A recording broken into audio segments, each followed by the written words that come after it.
सबसे पहले जो मेरा शुरुआत है बिना समय गवाए, क्योंकि हमारे सेगमेंट का नाम भी है सियासत कितनी फिल्मी। कहा जाता है कि अगर आपको दिल्ली पहुंचना हो तो उसका रास्ता लखनऊ से होकर जाता है, लेकिन आजकल दिल्ली टू लखनऊ पहुंचने की तैयारी है वाया लखीमपुर। ये सियासत कितनी रील कितनी रियल?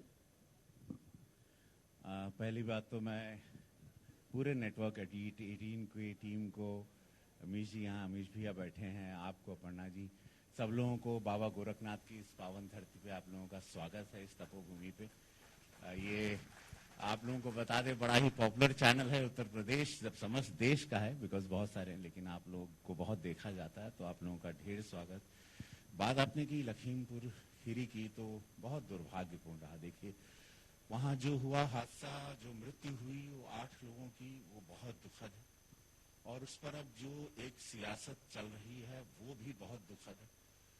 जहाँ की पूज्य महाराज जी ने, आज सरकार ने मुआवजा से लेके सारी चीजों को और अमन शांति के लिए भी सारी पहल की, लॉ एंड ऑर्डर को भी पूरा कंट्रोल किया गया, लेकिन उसके बावजूद उसको बिगाड़ने का जो प्रयास चल रहा है वो देख के बहुत एक कॉमन मैन की तरह, नागरिक की तरह, कलाकार की तरह, गोरखपुर के सांसद की तरह ये देख के हमको बहुत दुख होता है कि किस तरह चीजों को बढ़ा के उसको ज्यादा से ज्यादा और आग भड़काया जाए, उसको दंगे का रूप दिया जाए, उसको कम्युनल रूप दिया जाए, या उसको राजनीति की जाए। ये बहुत ही दिल को दहला देने वाला है जो भी इस वक्त हो रहा है, या जो भी किया जा रहा है, और जो भी मंशा है ये सारे विरोधी पार्टियों की, ये दुखद है, ये इट्स नॉट फेयर। न्यूज 18 वो मंच है जिसका हर एंकर, हर रिपोर्टर तीखे सवाल करता है ईमानदारी के साथ, भले ही विपक्ष को रास नहीं आते हैं। वो विपक्ष ये कह रहा है कि हम जब जा रहे हैं तो बीजेपी वाले सियासी पर्यटन क्यों करार दे रहे हैं, क्यों ऐतराज है हमारे आने से? अपर्णा जी, मैं और आपके समस्त, अभी पूरा उत्तर प्रदेश, देश मुझे देख रहा है। मैं इस देश के सामने एक सवाल रखना चाहता हूं।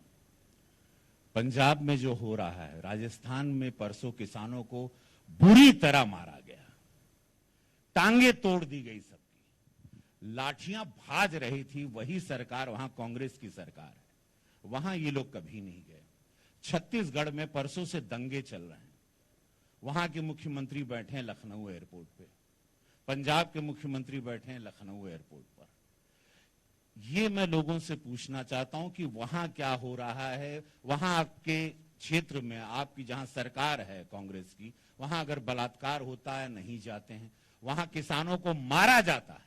मैं किसान का बेटा हूं, मेरा इतिहास सबको पता है, मैं मिट्टी के घर से, मैं रेंग कर ऊपर आया, और जो रियल किसान है वो भी जानते हैं कि राजनीति क्या है। और ये पार्टियां, चूंकि अब चुनाव करीब है, तो इनकी सारी गंदगी, ये गिद्धपना, ये जो गिद्ध आए हैं वहां पर, तो ये सारे गिद्ध हैं, राजनीतिक गिद्ध हैं, अपनी रोटियां सेकने आए हैं, अपने वोट्स कमाने आए हैं, लेकिन इनकी मंशा पूरी नहीं होगी, क्योंकि लॉ एंड ऑर्डर के लिए पूरे देश में उत्तर प्रदेश अब जाना जा रहा है। पूज्य महाराज जी जिस हिसाब से इसको कंडक्ट कर रहे हैं, इस इतने बड़े राज्य को, वो कोविड रहा, कोरोना काल रहा, इंसेफ्लाइटिस रहा, या हर तरीके से इसकी तरक्की रही, इसकी विचारधारा रही, बेटियों को लेके रहा, ग्रोथ रहा। आप गोरखपुर में देखिए, गोरखपुर 2017 के पहले कैसे था। तो ये जो चीजें रही 2.5 साल से जब हम सांसद बनकर आए, तो इस सारी चीजों को हम लोग देखते हैं, जैसे यशस्वी प्रधानमंत्री नरेंद्र मोदी जी का जो एक रास्ता है चलने का, जो भारतीय जनता पार्टी के संगठन को दिया गया, हम लोग एक विचारधारा उस रूप से चलते हैं। लेकिन इन लोगों की एक नोचा नोची की जो राजनीति है, जो बहुत ही दुखदाई है, लेकिन इनके हाथ कुछ लगेगा नहीं। हमारा जो सेशन था सीएम योगी के साथ, उस सेशन में हमारे मैनेजिंग एडिटर अमीश देवगन जी ने एक सवाल किया था कि लॉ एंड ऑर्डर को जो यूपी के अंदर बीजेपी अपनी उपलब्धि बता रही है, उस पर विपक्ष कहता है कि जी कहीं नहीं गुंडा राज खत्म हुआ। तो सीएम योगी आदित्यनाथ ने कहा कि जो हमारी उपलब्धि है उसी को जानबूझ के घेर रहे हैं। क्या वाकई 17 से पहले ये मुमकिन नहीं था, वो अब साकार हो पाया है? अपर्णा जी, मैं सुपरस्टार हूं 20 साल से। उत्तर प्रदेश, बिहार का कोई गांव बचा नहीं जहां मैं शूटिंग करने नहीं गया हूं। पिछले मैं 30 साल से एक्टिंग कर रहा हूं, 650 फिल्म, इसमें 450 भोजपुरी फिल्म की। शायद कोई गांव, गोरखपुर भी मैं आया हूं 2003-2004 में, जब यहां बिजली नहीं हुआ करती थी, जब यहां गोलियां चलती थी। इसको ईस्टर्न शिकागो कहा जाता था। हत्याएं होती थी पूर्वांचल में। पूर्वांचल उत्तर प्रदेश को हर एक एक माफिया ने बांटा हुआ था, वो चलाता था, वो कंडक्ट करता था। ये माफिया के जिले पास 15 जिले थे, उस माफिया के पास 15 जिले थे, इसके पास 20 जिले थे, उसके पास 25 जिले थे। इस तरह से डिवाइड था कि यहर से इनकर चली राज, यहर से ही माफिया का चली, यहर से ठेका ई लीहन, यहर हत्या का ठेका ई लीहन, यहर हत्या ई करवईहन, यहर से राज्य ऐसे चली। उ तरह से ही पूरा उत्तर प्रदेश चलत रहे इतने साल से, जो हम देख ली। चूंकि मैं बोलने का अधिकार रखता हूं क्योंकि मैं जौनपुर का हूं। लेकिन आपने जिस अंदाज में शपथ ली, वहां पर आपने पहले भोजपुरी का भी जिक्र किया था, क्योंकि मैं भोजपुरी बैकग्राउंड नहीं समझ नहीं पाती हूँ, लेकिन मुझे लगा कि शायद आपके मन में कहीं था कि आप भोजपुरी में शपथ ले पाते। देखिए, आज आपने बहुत अच्छी बात छेड़ी है, जानना बहुत जरूरी है, चूंकि आपके चैनल को बहुत सारा पूर्वांचल और भोजपुरिया समाज देखता है, और ये भाषा बोलने और समझने वाले पूरे देश में 24 से 25 करोड़ लोग हैं। ठीक है, फॉरेन कंट्री में भी बहुत है, लेकिन देश में इतने हैं। और इस भाषा के साथ एक है कि ये 8वीं अनुसूची में नहीं है, इसकी लिपि नहीं है, इसकी बोली नहीं है। इसकी लड़ाई बहुत सालों से चल रही थी। जब मैं पार्लियामेंट में आया, मुझे भगवान ने, महादेव का भक्त हूँ, मुझे मौका मिला और मैंने इसको, प्राइवेट बिल हुआ, वो एक्सेप्ट भी हो गया मेरा बिल।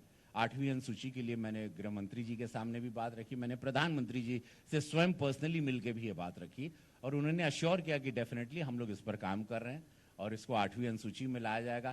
तो पंजाब की सियासत में जो पिछले दिनों कुछ हुआ, उस पर क्या कहेंगे? ये बहुत दुखदाई है जो हुआ, जिनकी मृत्यु हुई, उनके माता पिता, उनके परिवारजन पर क्या बीत रही है, वो आप भी अंदाजा लगा सकती हैं, हम भी अंदाजा लगा सकते। ये बहुत ही दुखद घटना हुई, लेकिन अब उससे ज्यादा दुखद ये लग रहा है कि उसको लेके सारे लोग वहां पर डेरा डाले हुए हैं।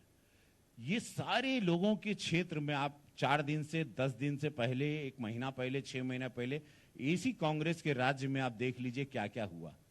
वहां उनके मुख्यमंत्री, वहां आपस में इनका विरोध, पार्टी में नोचा नोची चल रहा है, ये मुख्यमंत्री बनेगा, ये बनेगा। इतना कुछ उन लोग अपना छोड़ के सब लोग यहां आ गए। ये बात देश को हजम नहीं हो रही है। और एक बात बताएं, इनके सारी ये कारस्तानी को देश बहुत बारीकी से देख रहा है और समझ रहा है कि कितनी चालाकी से ये लोग आग लगाने के लिए उत्तर प्रदेश में आए। ये सिर्फ चाहते हैं, इनकी मंशा है, यहां दंगा हो, यहां आग लगे, यहां पे चुनाव में भारतीय जनता पार्टी का जो वर्चस्व ऊंचा है, यशस्वी प्रधानमंत्री जी का जो नाम है, पूज्य महाराज जी का जो नाम है, उसको कैसे लोग उसको दाग लगाएं। लेकिन उनके लोग की मंशा पूरी नहीं होगी। आप देखिएगा मामला किस तरह से महाराज जी ने पूरा, और एडीजी लॉ एंड ऑर्डर ने सबने मिलकर कैसे इसको प्रेम पूर्वक पूरा शांत किया। किसान भाई भी समझ गए चीजों को, लेकिन लोगों को अब वो बात हजम नहीं हो रही कि मैटर शांत कैसे हो रहा है। तो आपने सिद्धू का जिक्र किया, तो वो कभी थे बीजेपी में, दोस्ती भी रही होगी आपकी उनसे, क्योंकि आप मिले भी होंगे। जी जी जी, देखिए सिद्धू जी हमारे, देखो हम कपिल के शो में गए थे, वहां जज थे और बड़ा सम्मान भी किया था उन्होंने।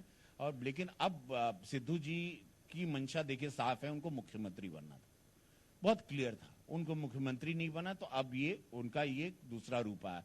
लेकिन मुश्किल है अब कि उनके पार्टी का जो विरोध है कांग्रेस का, वो इतने ओपनली बाहर आ चुका है कि कमान ही कोई नहीं है, अध्यक्ष ही कोई नहीं है, वहां सर्वे सर्वाई कोई नहीं है।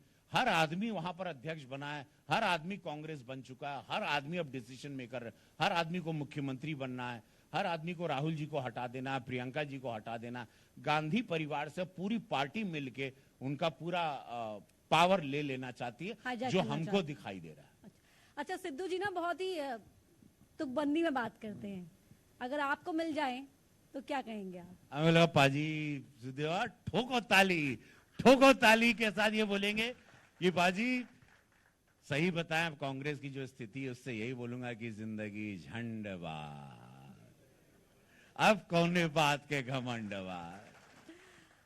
रवि किशन जी, 500 रुपए से आपका स्ट्रगल शुरू हुआ था, माया नगरी में आपने अपनी एक्टिंग का लोहा मनवाया, ये अंदाजे बयां कि आज आप इस पद पर हैं, इस आयाम पर पहुंचे हैं। लेकिन आप एक खास किरदार की बात, जिसके लिए आप अयोध्या जा रहे हैं।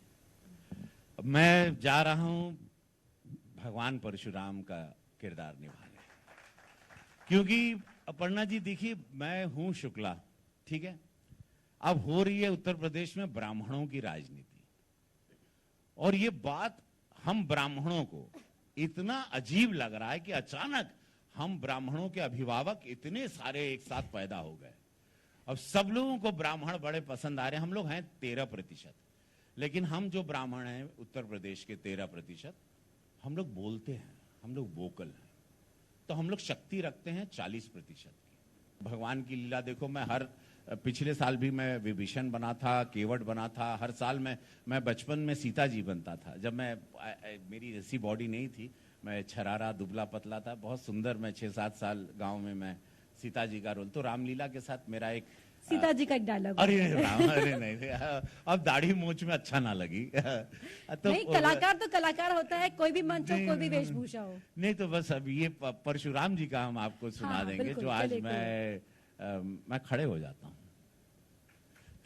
जोरदार तालियां हो जाए।